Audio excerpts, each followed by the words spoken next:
continue our discussion on eunuchs in the Old Testament. In about 600 BC, there's a story of King Jehonakah, one of the grandsons of King Josiah, who with him and the queen and the eunuchs in his court and some princes and carpenters and smiths were all taken captives from Jerusalem to Babylon. This is what we'd call a brain drain, where all the organizers and people with skills leave an area. King Jehonakah is mentioned on some tablets in Iraq, and you can see a picture up here, which indicates that he was in Babylon, just as Jeremiah said about this time frame. But there are other eunuchs then, in addition to the ones there in Judah. Babylon had several eunuchs. We know that Ashpenaz was in charge of King Nebuchadnezzar's units, and he was asked to bring some of the Jewish nobles that were competent into the Babylonian training system. And part of this group was Daniel, Hananiah, Mishael, and Azariah, or, well, we may call some of them by their Babylonian names, Shadrach, Meshach, and Abednego. Sometimes I'll call them Sam for short, just because. They were eating here as part of the king's court, and apparently there were some things that they didn't want to eat, so they asked to have a vegetarian diet. The eunuch agreed, except he wanted to monitor them and see how they did. They ended up being even better than the rest of them, so they maintained a vegetarian diet through this period. And after their training, he brings them to King Nebuchadnezzar, who eventually, and there's some things that happen, gave them government assignments. Shadrach, Meshach, and Abednego were set in charge of the province of Babylon, and Daniel becomes maybe what we'd call the department head of the astronomy group. And he worked in the king's court during his Babylonian time. However, when Persia conquered Babylon, Darius, the Persian, made Daniel one of his top 3 guys in running the government. Now, remember, Isaiah had 2 prophecies about eunuchs. One was to King Hezekiah, where he tells him that some of his descendants would be eunuchs for the king of Babylon. Which, when you read it, Hezekiah's attitude was kind of off-putting. He really didn't seem to care about it as long as it didn't impact him directly. He was like, you know, whatever. The second prophecy from Isaiah promised an everlasting name to eunuchs who kept God's laws and chose to serve him. So when you think about these 2 prophecies from Isaiah, does anyone maybe come to mind?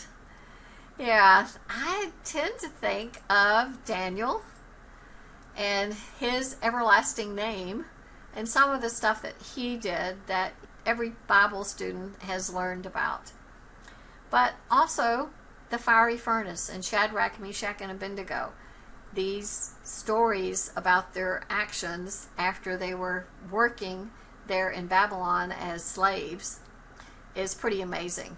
So I tend to think that these 2 guys, these young men, were maybe part of the eunuchs that are mentioned in that first prophecy.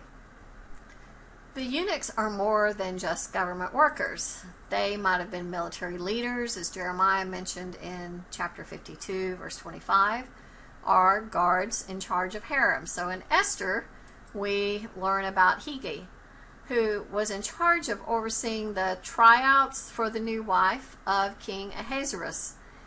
Now, Hegi was kind to Esther, and he gave her all kinds of special servants, kind of a best location, probably had a good view, special makeup, beauty treatments. I kind of think she had a year's course in being beautiful. Of course, a year made sure that none of them were pregnant when they came into this trial period. But when it was her turn to be interviewed, Hegi helped her select the outfit she would wear to see the king. And of course, Esther was selected as the new queen.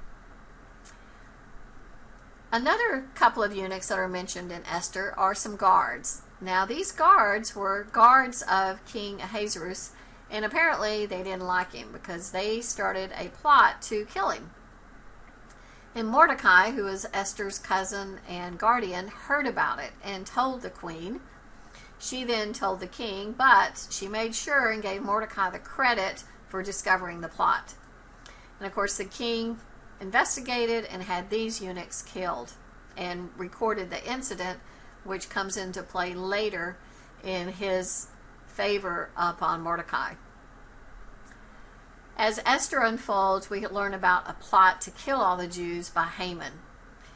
And there's another eunuch that gets involved at this point. His name is Hathach, and he was the courier between Esther and Mordecai.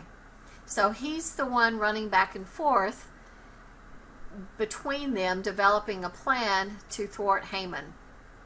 So apparently being in a harem has a lot of rules, and the wives were kind of under a house arrest where they couldn't leave. So this eunuch was the one that actually communicated for Esther during this time.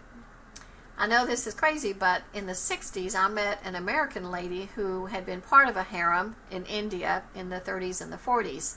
She had married a Maharaja, and when he was dying, his son sent her back to the U.S. for her safety.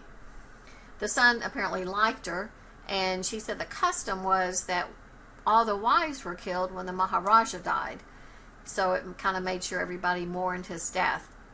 And so she had a bunch of cool saris that she showed. And so while I'm flippant somewhat about this process, I realize that being in a harem is not easy or safe, and that it's really a difficult life for anyone. So it makes it even more amazing in terms of what Esther did.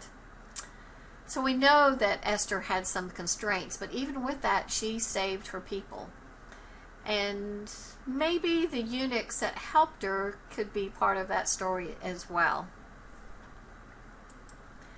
So we've talked about all the eunuchs that I'm aware of in the Old Testament, and they included Jezebel's guard, who helped her jump out the window. We remember Ebed-Melech, who saved Jeremiah from the well and was blessed by God.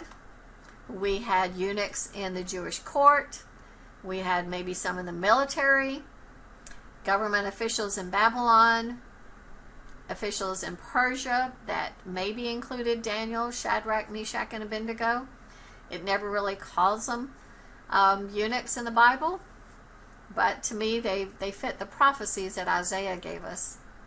We also had some eunuchs that were guards in Persia that helped Esther. So eunuchs are servants in the Old Testament, and frequently they help those who served God.